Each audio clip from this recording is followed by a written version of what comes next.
दूसरा सवाल है कि बहुत दिन से ध्यान कर रहे साधकों के जीवन में भी रूपांतरण क्यों नहीं होता। पहले मैं आपको ओशो की शिक्षा का सारांश कहूँ, फिर आपके प्रश्न का जवाब दूंगा। एक बार लंदन में एक बहुत बड़ा फंक्शन होने वाला था सन्यासियों का, जिसमें आसपास के यूरोप के देशों के बहुत सारे मित्र इकट्ठे होने वाले थे और 21 मार्च ओशो का संबोधि दिवस वहाँ मनाया जाने वाला था। तो जो आयोजक मित्र थे उन्होंने ओशो से प्रश्न पूछा कि भगवान, क्या आप कोई संदेश देना चाहेंगे वहाँ मित्रों के लिए।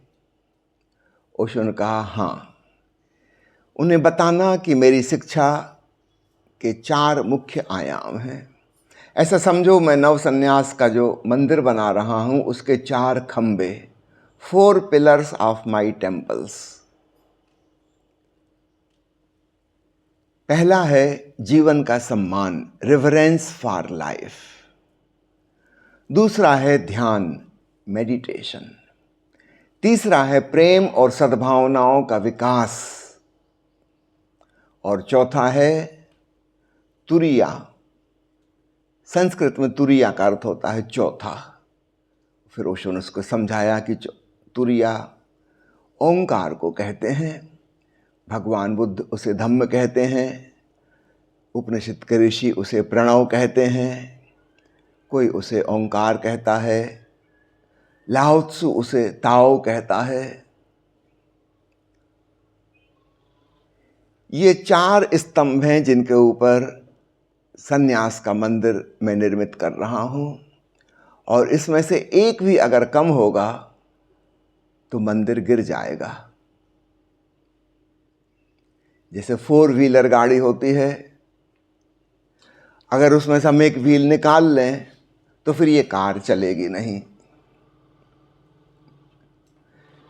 अधिकांश लोग जो साधना कर रहे हैं वे पूरी बात को समझे बगैर कोई एक चीज को पकड़ लेते हैं। वो एक ही व्हील पर कार चलाना चाह रहे हैं। ऐसा नहीं हो सकता। कोई सोच रहा है कि मैं तो इतना ध्यान कर रहा हूं, इतने बरस हो गए, कुछ हो क्यों नहीं रहा, कुछ प्रगति क्यों नहीं हो रही, आगे क्यों नहीं बढ़ रहा। शायद बाकी की 3 व्हील्स की कमी है। कुछ लोग केवल प्रेम का पहिया पकड़ के बैठ गए हैं। ना वो ध्यान करते, ना जीवन का सम्मान करते, ना वो ओंकार में डूबते। वो सोचते हैं हम तो भक्ति मार्गी हैं, बस इतना बहुत है। प्रगति नहीं होगी। आप जहां हैं वहीं अटके रहेंगे, कोई रूपांतरण नहीं होगा, खिलावट नहीं होगी। कुछ लोग हैं यहां तक कि 3 पहियों का इस्तेमाल कर रहे हैं। जीवन के प्रति सम्मान भाव भी है, झोरवा वाली लाइफ भरपूर जी रहे हैं, मेडिटेशन भी साध रहे हैं, प्रेम पूर्ण होने की भी साधना कर रहे हैं, फिर भी बात नहीं बन रही। ऐसी गिनती बहुत बड़ी है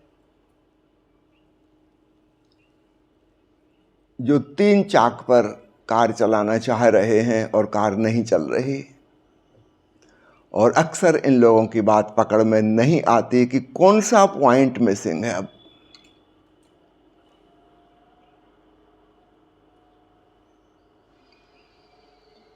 ओंकार अत्यंत सूक्ष्म है, अदृश्य है। बाकी की 3 बातें तो फिर भी हम ग्रैस्प कर लेते हैं कि ध्यान यानी होशपूर्ण होना समझ में आता है, प्रेम अर्थात सद्भावना से भरे होना समझ में आता है, और कुछ कुछ इसकी संपदा हमारे पास है।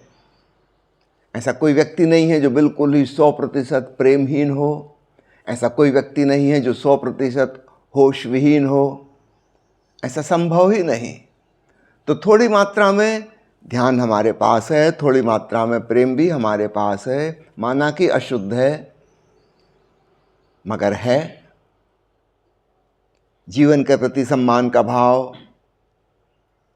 ओशो के प्रवचन सुनते सुनते हमारे भीतर उत्पन्न हो जाता है। ये 3 चीज़ें आसान हैं। चौथी बात बिल्कुल हवा जैसी है, मुट्ठी में पकड़ आती नहीं, और अधिकांश लोगों को तो पता भी नहीं कि कुछ मिसिंग है। वो 3 पहिए पे कार चलाना चाह रहे हैं और गाड़ी नहीं चल रही। ये भी सालों साल की मेहनत के बाद समझ में आता है कि गाड़ी नहीं चल रही।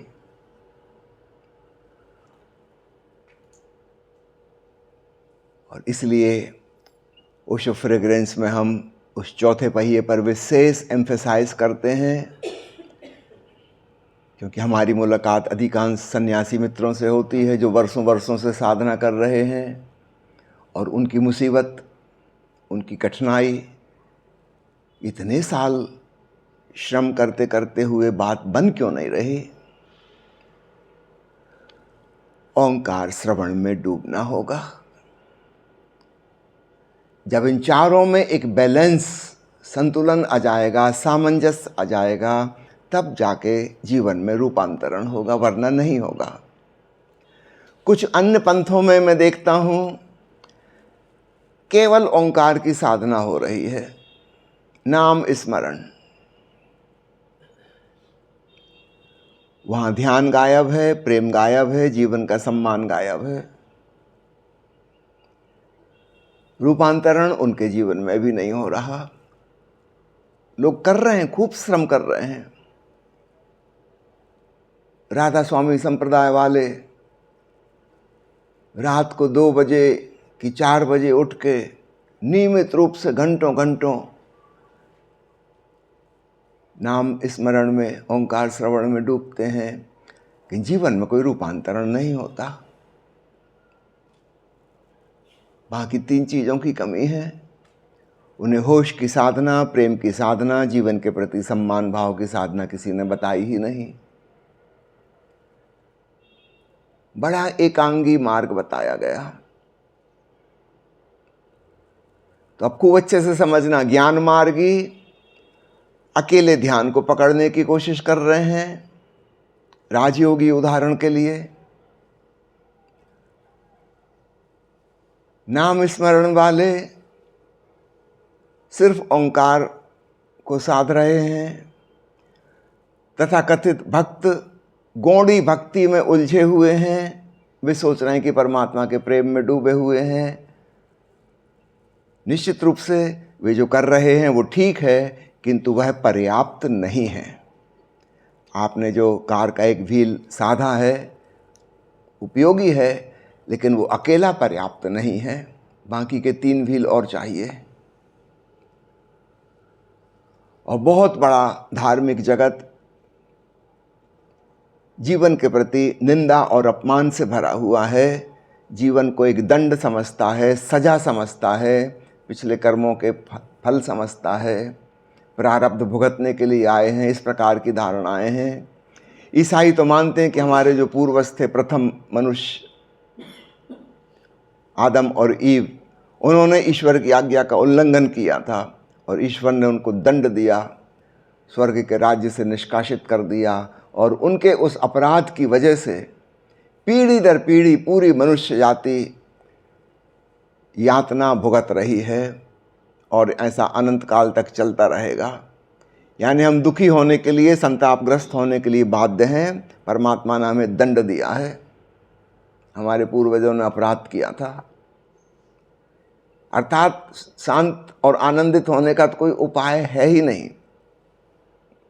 बस पश्चाताप करो, अपनी गलतियों की माफ़ी मांगते रहो, कुछ और कर नहीं सकते। जीवन के प्रति इतनी निंदा और अपमान की धारणा धर्मगुरुओं ने हमारे मन में बिठाल दी है, जिसका कोई हिसाब नहीं। हर छोटी छोटी चीज को पाप कह दिया है। कुल मिला के संक्षेप में, जिसमें भी हमें सुख मिलता है वो पाप है। पूरा जीवन अपमानित हो गया। पूरा संसार और संसार में रहने वाले लोग सब पापी हैं, सब गलत हैं, सब नरक जाएंगे। ऐसी धारणा हमारे मन में है। मैं जगह जगह शिविर लेने जाता हूँ, कई बार मैं लोगों से सवाल पूछता हूँ, बताइए आप किस लिए यहाँ आए हैं।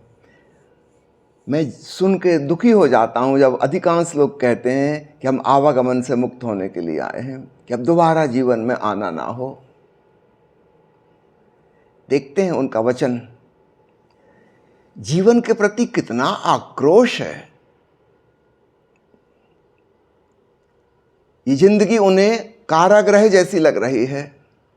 इस जेल से कैसे छुटकारा हो जाए और दोबारा इसमें प्रवेश न करना पड़े, यह धर्म का लक्ष्य समझते हैं वो। हैरानी होती है, जीवन की इतनी निंदा, जीने योग्य ही नहीं है। जो अच्छे लोग थे, पुण्यात्मा थे, वे सब स्वर्ग चले गए, मोक्ष चले गए, निर्वाण में पहुंच गए। हम गलत लोग हैं जो यहाँ अभी भी हैं। हमारा होना ही गलत होने का प्रमाण है, वरना हम यहाँ होते ही क्यों। ऐसा व्यक्ति कैसे सेल्फ लव और सेल्फ रिस्पेक्ट से भरेगा? और जो स्वयं को ही प्रेम नहीं करता, अपना ही सम्मान नहीं करता, वो क्या खाक दूसरों का सम्मान करेगा? और इस दुनिया को बनाने वाले का कैसे सम्मान करेगा? उसके प्रति भी बहुत नाराजगी होगी। जो कैदी बंद हैं जेल में, क्या वो जेलर के प्रति, जेल बनाने वाली सरकार के प्रति नाराज ना होंगे? बहुत नाराज होंगे। सरकार से बदला लेने की सोच रहे होंगे। एक बार बाहर निकले और फिर वो आतंकवादी का रूप धारण कर लेंगे। उनको इतना सताया गया है।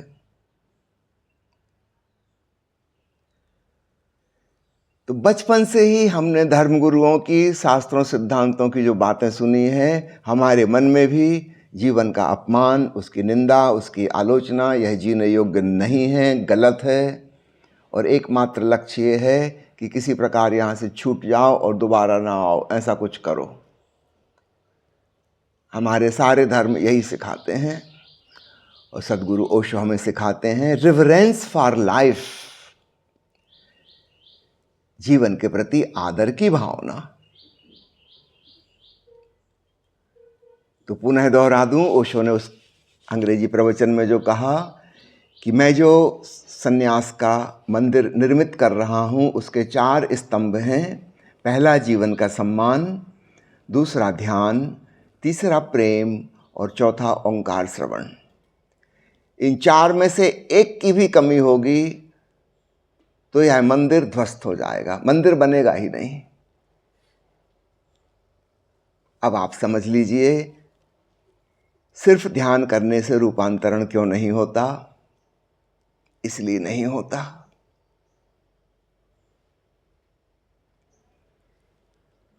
सिर्फ भक्ति करने से रूपांतरण नहीं होता, इसलिए नहीं होता, केवल नाम सुमरन और ओंकार में डूबने से भी रूपांतरण नहीं होता, इसीलिए नहीं होता।